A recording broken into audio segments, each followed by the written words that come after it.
ଠାକୁରଙ୍କର ବହୁତ ମହିମା। ବନବିହାରୀ ମହାପୁରୁଷ ଠାକୁର। ଆଉ ମୋର ପୁଅ ଦେହ ଖରାପ ହେଇଥିଲା। ପଣ୍ଡିତ କତିକି ଯାଇଥିଲୁ, ସେ କହିଲେ ଯେ 6 ବର୍ଷରେ ରହିବ ନାହିଁ। ବହୁ ପଣ୍ଡିତ କତିକି ଦେଖେଇଲୁ, 6 ବର୍ଷରେ ରହିବନି।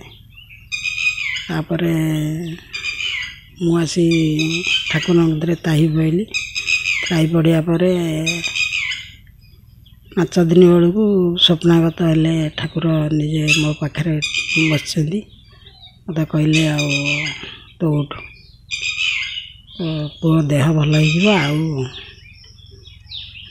ତାର କିଛି ହେବନି। ମୁଁ ଉଠିକି ଦେଖିଲି ଯେ ବୁଢ଼ୀ ରୂପରେ ମୋ କତିରେ ବଇଛନ୍ତି। ଆଉ ମୋତେ ଏ କଥା ହେଉଛି, ମୋତେ ବି ଡର ମାଡ଼ିଲାନି। ମୁଁ ବସିକି ଦେଖିଲି। କହିଲେ, କ'ଣ ଡରୁଛି? କିନ୍ତୁ କହିଲେ ନାହିଁ।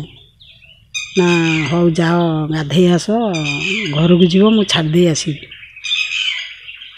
ମୁଁ ଗାଧେଇ ଗଲି। ଗାଧେଇ ଆସିଲା ପରେ ଠାକୁରଙ୍କ ମୋତେ ନମସ୍କାର କଲି ସବୁଆଡ଼େ କରିକିରି ମୋ ସାଙ୍ଗରେ ଗଲେ। କହିଲେ, ଚାଲ ମୁଁ ଛାଡ଼ିଦେବି। ଆଉ ରାତି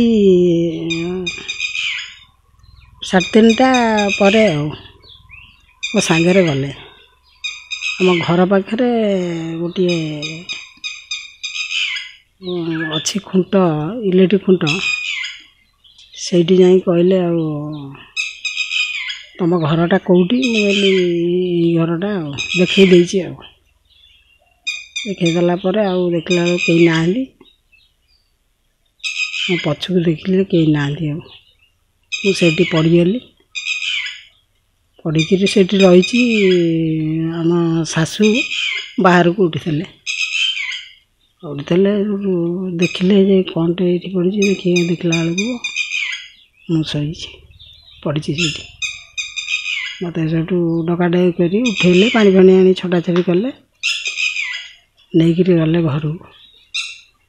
ନେଇ କ'ଣ ହେଲା କ'ଣ, ମୁଁ ସେଇଠୁ କହିଲି ଏମିତିଆ ସବୁ ହେଇଛି। ଆଉ ତାପରେ ଆଣି ଭୋଗ ହରିକା ଠାକୁରଙ୍କ କତିରେ ହେଲା। ତାପରେ ମୁଁ ଗଲି। ମୋତେ ସ୍ୱପ୍ନାଗତ ଯେତେବେଳେ ଠାକୁର ହେଲେ, ମୋତେ କହିଲେ ଯେ ତୋ ପୁଅ ବଉଳକୋଳି ମଞ୍ଜି ଢୋକିଛି। ଆଉ ତୁ ଆଗରୁ ବି ଥରେ ନେଇଥିଲି, ମେଡ଼ିକାଲ ନେଲୁ, କିଛି କେଉଁଠି ବାହାରିଲାନି। ମୁଁ ତ୍ରାହି ପଇଲି। ତାପରେ ପୁଣି ନେଇକି ଗଲି ମେଡ଼ିକାଲ। କହିଲେ, ନେଇଯା, ସେ ବଉଳକୋଳି ମଞ୍ଜି ଢୋକିଛି, ଭଲ ହେଇଯିବ। ଆଉ ଡାକ୍ତରକୁ ପଚାରିଲା ବେଳକୁ ଡାକ୍ତର କହିଲେ, ନାହିଁ, ଫଟୋ ଉଠିଛି, କିଛି ଜଣାପଡ଼ିଲାନି। ଆଉ ବଉଳକୋଳି ମଞ୍ଜି ଯଦି ଢୋକିଥାଏ, ତାହେଲେ ମେଡ଼ିକାଲ ହେବା ଭିତରେ ଗୋଟିଏ ଲୋକ ମେଡ଼ିକାଲକୁ ଆସିଥିଲା, ସିଏ ମରିଛି। ଆଉ ଇଏ ବଞ୍ଚିବନି, ମରିଯିବ। ଆମେ ସେଇ ମେଡ଼ିକାଲ ଭିତରେ ବାହାରେ ରହିଲୁ। ସେ ଡାକ୍ତର ସବୁ ଫଟୋ ଉଠେଇକି ତାକୁ ଅପରେସନ୍ କରି ବାହାର କଲେ।